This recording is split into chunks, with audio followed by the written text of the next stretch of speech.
털어서 먼지 안 나는 사람은 없습니다. 우리도 털어보지 않아서 죄가 있는지 없는지를 모를 뿐이지 죄가 없는 사람은 단 한 사람도 없습니다. 어거스틴이 유명한 말을 했죠. 사람은 다 죄인인데 두 종류의 죄인이 있다. 하나는 스스로를 죄인이라고 생각하는 죄인이고 다른 하나는 스스로를 의인이라고 생각하는 죄인이다. 그런데 사실은 둘 다 죄인이다. 두 종류의 죄인만 있을 뿐 의인은 없다. 본문 17절에서도 예수님이 나는 의인을 부르러 온 것이 아니요 죄인을 부르러 왔다라고 하죠. 하나님 기준에서는 세상엔 의인이 없다는 말입니다. 모든 사람이 죄인입니다. 다만 이 죄인이 둘로 나누어질 뿐입니다. 본문에서 한 부류의 죄인은 예수님을 따르는 제자들이고 또 다른 한 부류의 죄인은 예수님을 추적하는 자들입니다. 예수님을 제자로서 따르는 죄인은 세리이고 예수님을 추적하며 따르는 죄인은 서기관입니다. 이 둘의 공통점은 둘 다 예수님을 따랐다는 겁니다. 하지만 예수님을 따르는 방식이 질적으로 다름을 볼 수 있습니다.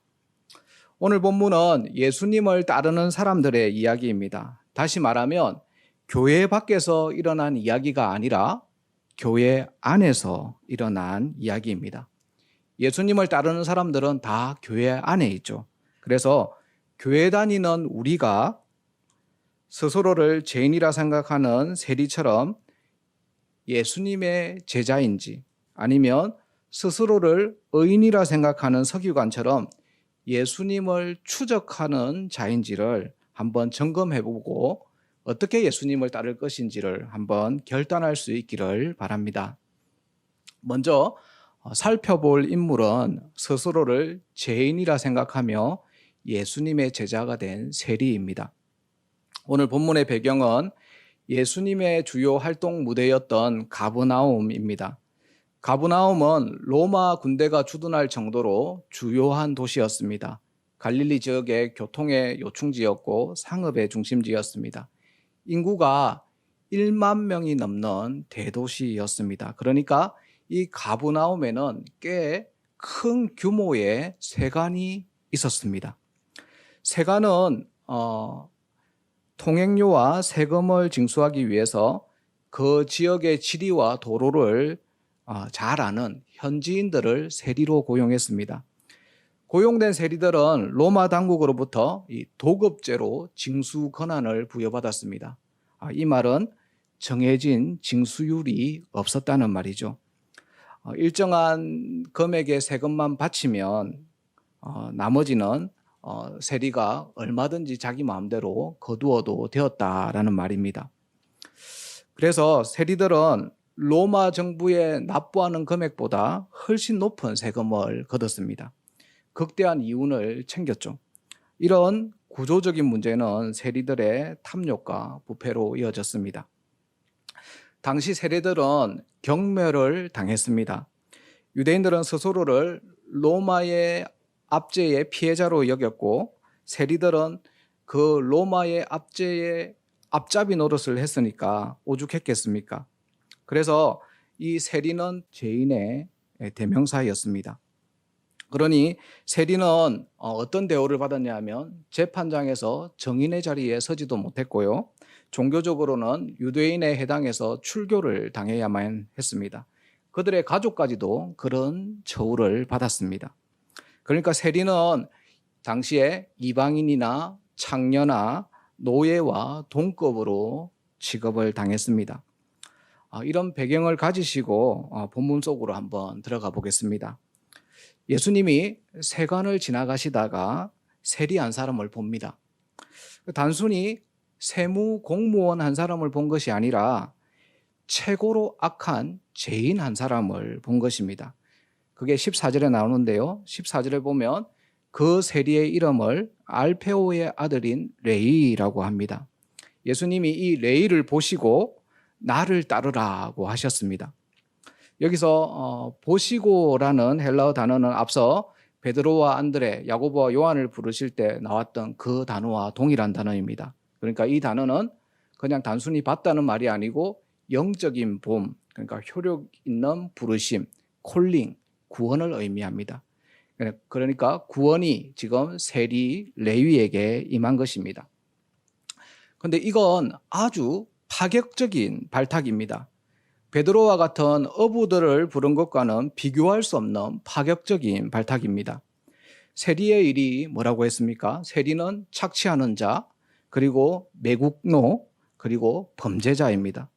예수님은 그런 죄인에게 나를 따르라 라고 하고 계십니다. 세리라는 사회적인 그 평판을 따지지도 않으시고 그를 불렀습니다.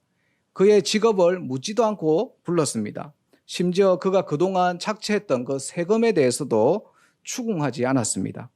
그러니까 예수님이 묻지도 따지지도 않으시고 이렇게 부르시니까 세리가 군말 없이 따릅니다.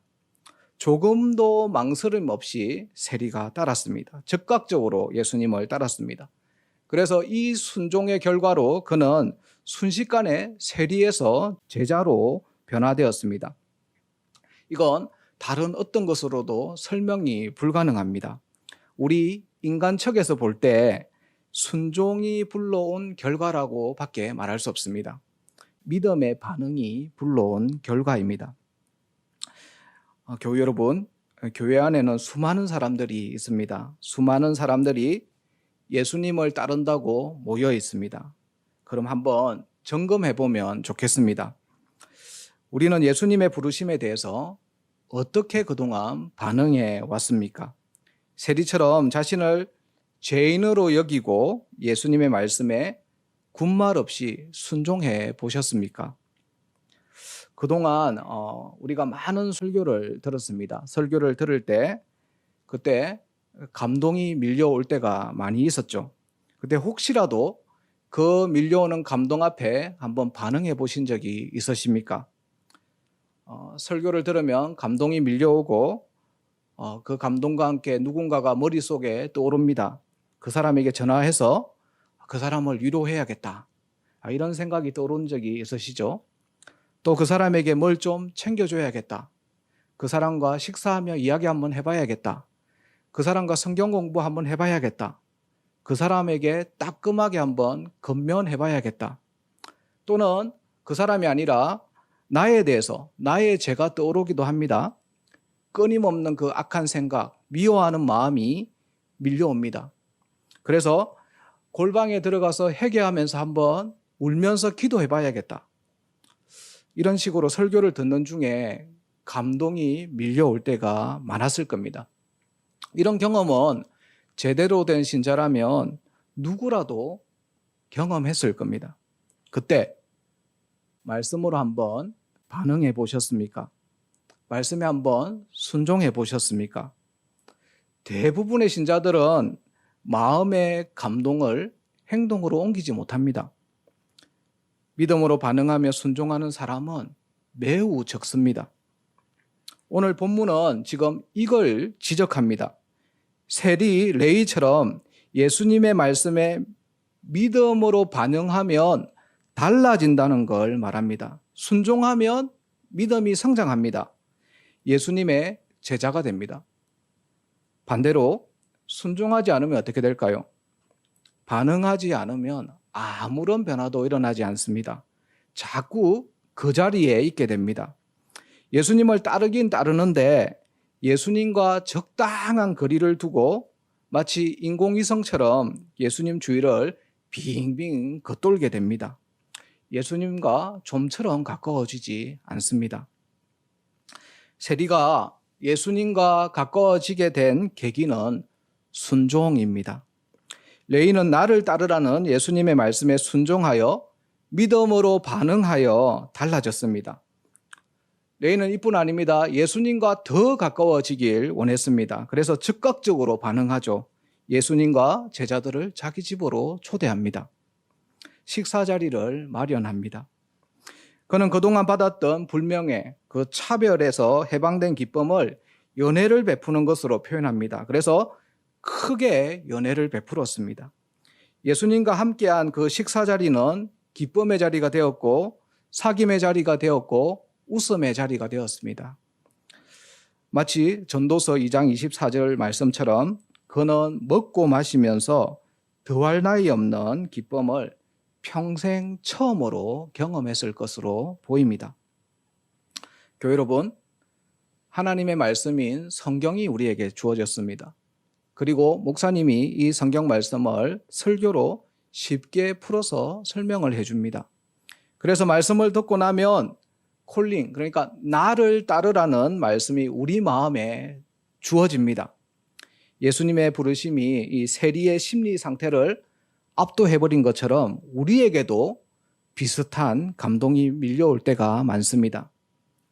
이건 말씀에 믿음으로 반응하라는 사인이고요, 순종하라는 사인입니다. 오늘 본문에 등장한 레이는 예수님의 말씀에 적극적으로 순종했습니다. 그래서 그가 어떤 사람이 되었습니까? 그가 예수님을 따른 후에 그의 신분이 바뀌었죠. 마태복음에서는 그의 이름을 레이를 마태로 소개합니다. 이는 아브라함이 된 것처럼, 야곱이 이스라엘이 된 것처럼, 시몬이 베드로가 된 것처럼 레이가 마태가 되었습니다. 예수님의 12 제자 중에 한 명이 마태가 되었고 그가 마태복음을 적었습니다. 교회 여러분, 교회 안에 예수님을 따르는 사람들이 많습니다. 그러나 세리처럼 예수님을 따르는 제자는 적습니다. 그 이유가 뭔가요? 말씀에 믿음으로 반응하지 않기 때문입니다. 순종하지 않기 때문입니다. 실천하지 않기 때문입니다. 말씀을 들으면서 감동이 밀려오면 말씀에 적극적으로 한번 순종해 보시기 바랍니다. 그러면 우리도 세리, 레위가 마태로 변화된 것처럼 제자로서 예수님을 따르는 것을 경험하게 될 것입니다. 이어서 정반대되는 두 번째 인물을 살펴보겠습니다. 스스로를 의인이라고 생각하며 예수님을 추적하는 서기관입니다. 오늘 본문 15절에 보면 예수님을 따르는 사람이 많았다라고 합니다. 그러한 사람들이 많이 있어서 예수님을 따랐다고 하죠. 예수님에게는 사람들이 따를 만한 매력이 있었습니다. 그래서 당시에 성경을 필사하고 성경을 교육하고 성경을 해석하던 서기관들도 예수님을 따랐습니다. 그러나 그들은 점점 예수님에 대해서 위협을 느끼고 예수님의 사역, 예수님의 신학을 검증하기 위해서 예수님의 주의를 겉도는 자로 변화됩니다. 예수님을 조사하고 예수님을 추적하고 예수님을 감시하기 위해서 예수님과 적당한 거리를 둔 채 인공위성처럼 예수님 주위를 맴돌고 있습니다. 서기관들이 예수님을 따르는 것은 제자로서 스승을 따른 것이 아니라 예수님을 관찰하고 책잡을 것을 찾으려 한 것이죠. 지난 설교가 기억나실지 모르겠는데 예수님이 중풍병자를 고치실 때도 서기관들이 예수님이 말한 그 제사함의 권세를 따져 묻곤 했습니다. 예수님의 명성이 드러나자 서기관들은 예수님과 대립적인 구도를 취하게 됩니다. 그러던 중에 서기관의 눈에 예수님을 책잡을 그 끈덕지가 보이게 됩니다. 예수님이 세리의 집에서 식사하게 된 것을 보게 된 것이죠. 고대 근동의 관습상 연회를 베풀 때는 문을 활짝 열어놓았다고 합니다. 그러니까 서기관이 연회장에 들어가지 않아도 그 연회장 안에서 무슨 일이 일어나는지를 볼 수 있었습니다. 레위의 집에서 예수님과 제자들이 세리들과 죄인들과 함께 식사한 것을 본 것이죠. 서기관이 이 장면을 목격하고 그냥 넘어갈 리가 없습니다. 서기관은 사람을 시켜서 연회장 안에 있는 예수님의 제자를 밖으로 불러냅니다. 예수님을 불러낸 용기는 없었던 것 같아요. 그러고는 예수님의 제자에게 이렇게 따집니다. 그게 16절에 나오죠. 어찌하여 세리 및 죄인들과 함께 먹는가? 이 질문은 어찌하여, 그러니까 왜를 묻는 게 아닙니다. 이유를 따져 묻는 게 아니란 말입니다. 그들에겐 이유가 중요하지 않습니다. 이 말은 그냥 따지는 겁니다. 어떻게 이럴 수 있습니까? 어떻게 이렇게 참남한 일을 저지릅니까? 어떻게 이렇게 부정한 일을 저지릅니까? 지금 예수님과 제자들을 나무라고 있는 것입니다. 유대인의 구점율법에서 70%가 음식과 관련된 규정이라고 합니다. 그러니까 유대인들이 먹는 문제에 대해 얼마나 민감했는지를 가늠할 수 있죠. 그런데 자세히 이걸 들여다보면 서기관들이 지금 먹는 음식에 대해서 따지는 것이 아닙니다. 음식에 대해서 따지는 것이 아니라 그들이 지적하는 부분은 누구와 먹느냐는 거죠. 그러니까 누구와 함께 먹느냐는 것입니다. 그들의 기준에 의하면 함께 먹을 수 있는 사람이 있고 함께 먹어서는 안 될 사람도 있었다는 걸 알 수 있습니다. 음식이 아니라 사람을 차별해도 된다는 기준이 있었다는 겁니다. 이 말이 예수님을 따르던 제자들에게 큰 상처를 주었습니다. 갈라디아서 2장 12절에 보면 초대교회에 이런 문제가 있었습니다. 갈라디아서 2장 12절에 야고보에게서 온 어떤 이들이 이러기 전에 게바가 이방인과 함께 먹다가 그들이 오매 그가 할례자들을 두려워하여 떠나 물러가매. 게바는 베드로죠. 반석이라는 뜻입니다. 게바는 아람어이고 베드로는 헬라식 이름입니다. 여튼 베드로가 이방인 신자들과 함께 식사하길 꺼려했다고 기록되어 있습니다. 베드로는 이방인들과 함께 식사하면서 야고보가 보낸 사람들이 오자 화들짝 놀랍니다. 이건 아마도 오늘 본문, 그러니까 베드로에게 오늘 본문의 사건이 아마 머릿속에 떠올랐을 것 같습니다. 서기관들이 막무가내로 따졌던 어찌하여 세리 및 죄인들과 함께 먹습니까? 이 말이 베드로에게 트라우마가 되어서 작용한 것이 아닐까, 이렇게 조심스럽게 생각해 봅니다. 또 이 말은 레위에게도 큰 상처를 주었습니다. 레위는 그동안 세리로서 식사 자리가 늘 불편했을 겁니다. 사람들이 다 그를 싫어하니까 매 끼니를 세리들끼리 먹거나 아니면 또 죄인들과 함께 먹거나 아니면 혼자서 혼밥을 해야 했을 겁니다. 우리도 마찬가지 아닙니까? 내가 싫어하는 사람, 불편한 사람, 냄새나는 사람이 있으면 그 사람과 함께 식사하고 싶지 않겠죠. 아마 그 사람과 함께 식사하면 소화가 안 될 것이고 또 그 자리를 빨리 벗어나고 싶을 것입니다. 즐거워야 할 식사 자리가 유쾌할 리 없고 할 말도 없고 정말 고역이겠죠. 이처럼 서기관의 이 말, 어찌하여 세리와 및 죄인들과 함께 먹는가? 이 말은 예수님의 제자들에게 큰 상처를 주었습니다. 서기관의 공격에 베드로가 시무룩해지고요, 레위가 시무룩해집니다. 그때 예수님이 등장하죠. 예수님이 서기관들의 말, 세리와 및 죄인들과 함께 먹는가? 이 따짐에 대해서 예수님이 답변하십니다. 그 답변이 17절이죠. 17절 한번 같이 읽어보겠습니다. 시작. 예수께서 들으시고 그들에게 이르시되 건강한 자에게는 의사가 쓸데없고 병든 자에게라야 쓸데있느니라. 나는 의인을 부르러 온 것이 아니요 죄인을 부르러 왔노라 하시니라. 건강한 자에게는 의사가 필요 없고 병든 자에게라야 필요하다라고 하죠. 이 말은 예수님 자신이 의사다라는 겁니다. 이 표현은 구약 성경에 치료하시는 하나님, 여호와 라파 하나님을 떠올리게 합니다. 예수님은 자신이 의사로서 병든 자를 치료할 것이라고 지금 선언하고 있습니다. 어떤 사람에게 의사가 필요합니까? 건강한 척, 그리고 괜찮은 척 하는 사람에게는 의사가 도와주지 않습니다. 반면에 자신의 병을 드러내고 치료받기를 원하는 사람은 의사가 도와줄 수 있죠. 스스로 의인이라고 생각하는 죄인, 예수님의 제자들에게 상처 주는 말을 쏟아내는 이 서기관에게는 예수님이 필요 없습니다. 반면에 스스로 죄인이라고 생각하는 죄인, 예수님의 제자들에겐 예수님이 필요합니다. 그런데요, 문제는 이 서기관입니다. 서기관이요, 자신은 건강하다고 생각하고 있다는 겁니다. 상처 주는 말로 교회 안에서 교회를 어지럽히고 있으면서도 전혀 문제의식을 느끼지 못한다는 겁니다. 교회 안에도 이 서기관들과 같은 생각을 가진 이들이 많습니다. 예수님 주위를 맴도는 서기관처럼 우리 교인들 주위를 맴돕니다.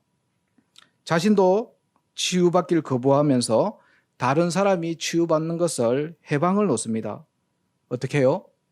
설교 듣기를 방해하고요, 말씀 나눔을 방해하고 성도의 교제를 방해합니다. 기도 생활을 방해합니다. 그래서 깊은 교제로, 깊은 나눔으로, 깊은 기도로 나가려고 하면 다른 데로 관심사를 돌려버립니다. 성경적으로 그리고 교리적으로 세상적으로 아는 게 많아서 이야기를 잘 주도하기도 합니다. 예수님은 이런 사람을 건강한 자, 의인이라고 합니다. 정확히 말하면 자신이 병든 줄도 모르는 건강한 자입니다.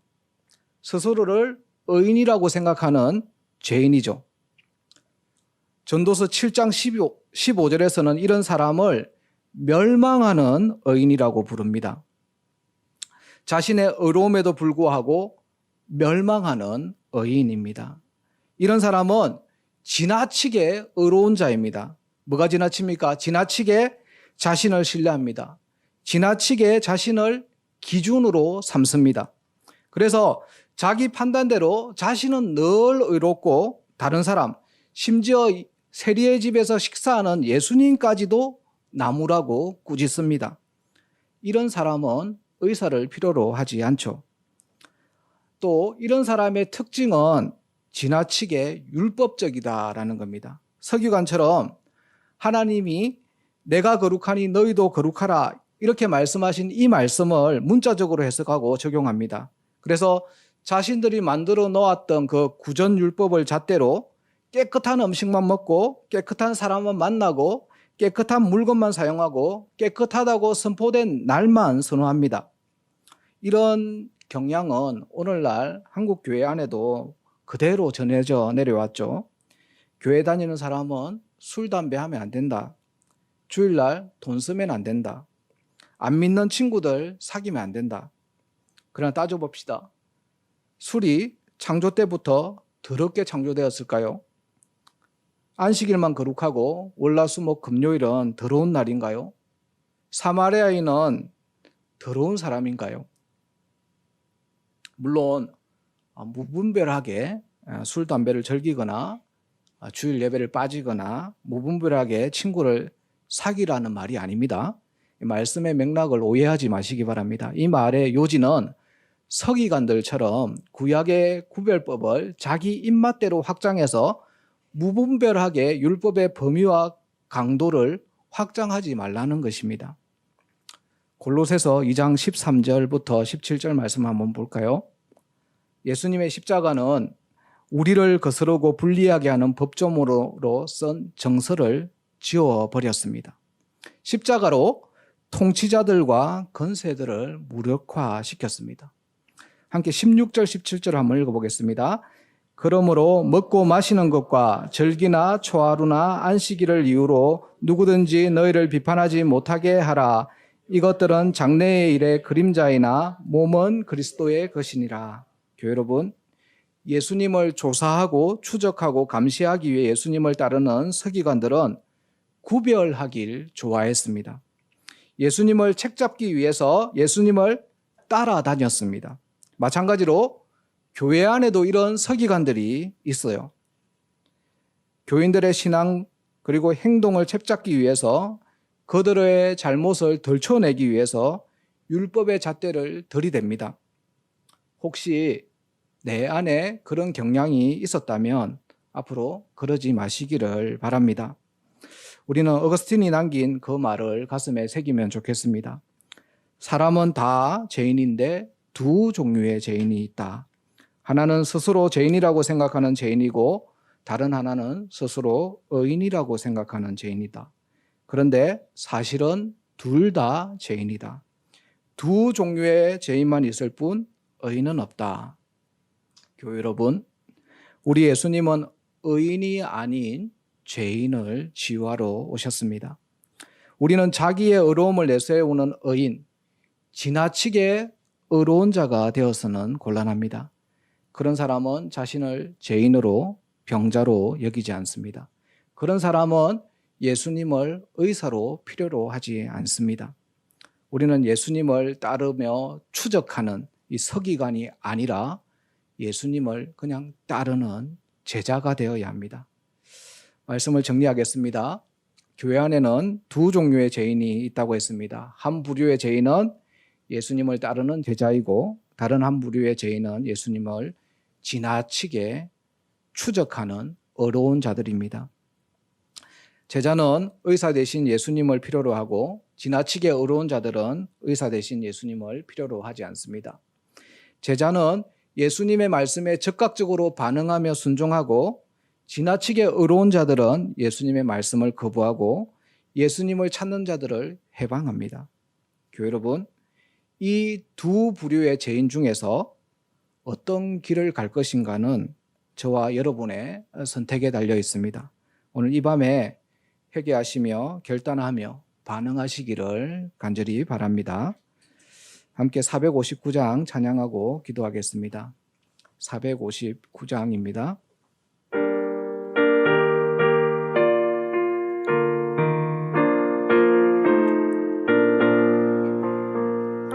누가 주를 따라 섬기려는가? 누가 죄를 떠나 주만 따를까? 누가 주를 남을 구할까? 누가 주의 뒤를 따라가려나?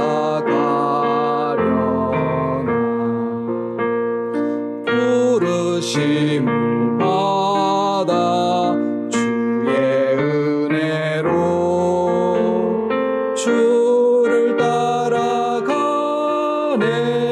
주만 따르네. 세상 영광 위에 따름 아니요 크신 사랑이네. 주만 따르고 주가 내려주신 은혜 힘입어 주의 뒤를 따라 힘써 일하네. 부르심을 받아 주의 은혜로 주를 따라가네. 주만 따르네. 한람 핍박 많고 원수 강하나 주의 용사도 힘이 강하니 누가 능히 이겨 넘어뜨리리까?